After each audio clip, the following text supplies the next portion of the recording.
We're back with another Wuthering Waves video. We're playing Wuthering Waves, and I have, well, Wu was confirmed that Chisa is going to be a Havoc rectifier. I was going to say rectifier. That's the other one. Havoc Broadblade.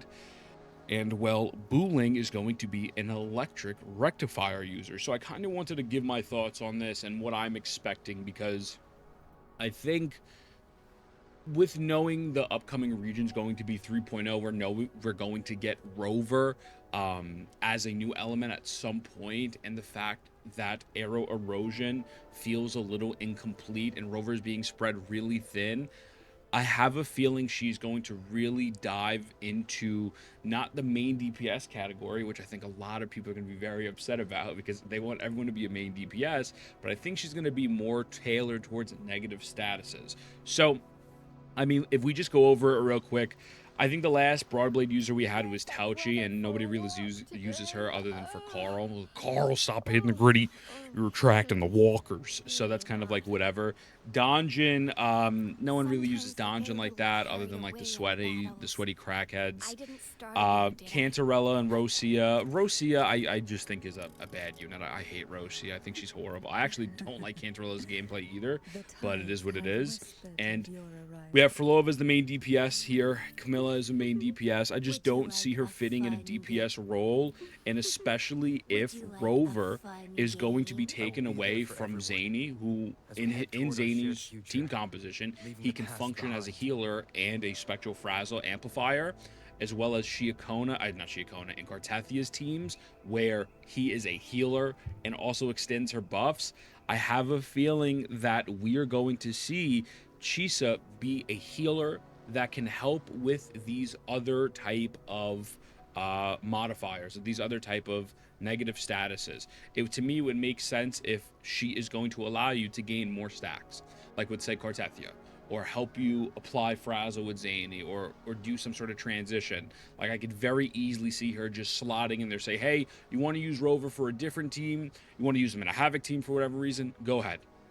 So that's kind of how I'm looking at this. I mean, we look here, it says Havoc Bane. So this is what Havoc Bane is actually going to do. It says certain Havoc attacks will inflict Havoc Bane on enemies. Havoc Bane accumulates stacks automatically while it remains active.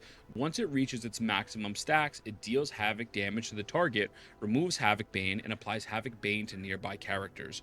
So you pretty much just attack the unit, and then it's going to tick over time. And once it hits that tick, it's going to explode and apply it to people in the proximity, to the enemies in the proximity. So I'm interested to see how this is going to function, how strong it would be, what the maximum stacks would be as well. I'm a little nervous. You know, again, Aero Erosion and Spectro Frazzle are kind of being treated a little bit weirdly, but it would make sense for her to start it off, if especially going right into 3.0 after this. So that's kind of how I see this character really going.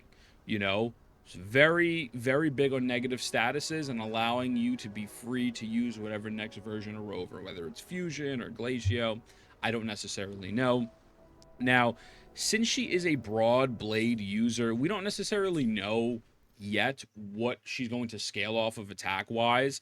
I mean, like, I don't want to make the inference and say that if I go to my backpack and I go to the battle pass, I think the most recent battle pass weapon is heavy attack damage.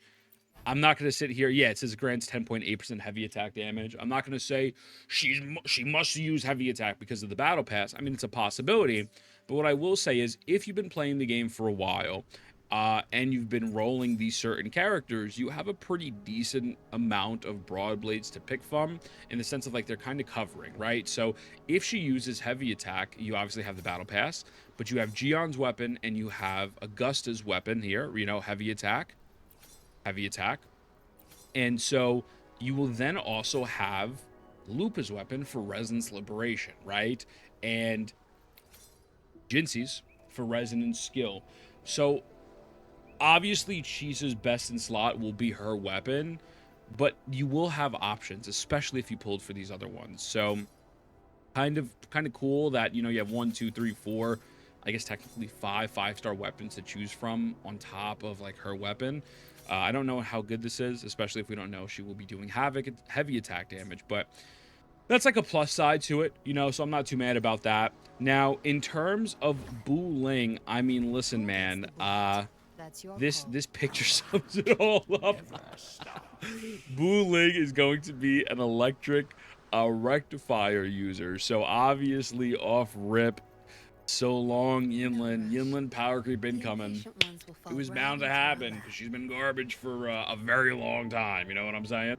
No, but for Booling, I'm not necessarily sure. It's kind of interesting because they dropped Lumi as the most recent 4-star, and they were electric as well. So, this one I don't necessarily know what direction it can go in. Right? I could possibly see them going healing again, just because Yuhu's healing is kind of just buns, right? Like Yuhu's kit is too complicated to use, and it's just not worth it, you know?